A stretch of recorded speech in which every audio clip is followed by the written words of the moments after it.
ಎಲ್ರಿಗೂ ನಮಸ್ತೆ. Royal Enfield ಅಲ್ಲಿ ಸರ್ವಿಸ್ ಟೂಲ್ಸ್ನ ಹೇಗೆ ರಿಮೂವ್ ಮಾಡೋದಂತ ಹೇಳ್ಕೊಡ್ತೀನಿ.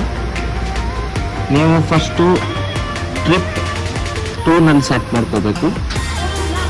ಅದಾದಮೇಲೆ ಇನ್ಫೋ ಬಟನ್ ಇರುತ್ತೆ ಲೆಫ್ಟ್ ಸೈಡಲ್ಲಿ. ಸೊ ಇನ್ಫೋ ಬಟನ್ನ ಪ್ರೆಸ್ ಮಾಡಿ ಹೋಲ್ಡ್ ಮಾಡಿ ಹಿಡಿಬೇಕು. ಸೊ ಹೋಲ್ಡ್ ಮಾಡಿ ಹಿಡಿದ ತಕ್ಷಣ ಒಂದು 5 ಸೆಕೆಂಡ್ 1 2 3 4 5 ಸೆಕೆಂಡ್ ಆದಮೇಲೆ ನೀವು ಇಗ್ನಿಷನ್ ಸ್ವಿಚ್ನ ಆಫ್ ಮಾಡಬೇಕು.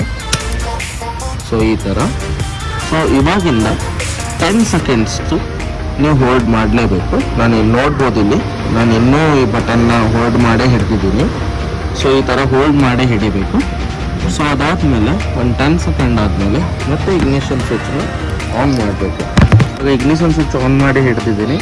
ಸೊ ಈ ಟೂಲ್ಸ್ ಇನ್ನೂ ಮಟನು ಬಟನ್ನ ನಾನು ಹಾಗೆ ಹೋಲ್ಡ್ ಮಾಡಿ ಹಿಡ್ತಿದ್ದೀನಿ. ಸೊ ನಾವು ಇಲ್ಲಿ ನೋಡ್ಬೋದು ಸರ್ವಿಸ್ ಟೂಲ್ಸ್ ಹೋಗಿದೆ. ಸೊ ಈ ಥರ ನೀವು ನಿಮ್ಮ ಬೈಕಲ್ಲಿ ಸರ್ವಿಸ್ ರಿಮೈಂಡರ್ನ ಸೆಟ್ ಮಾಡ್ಕೋಬೋದು.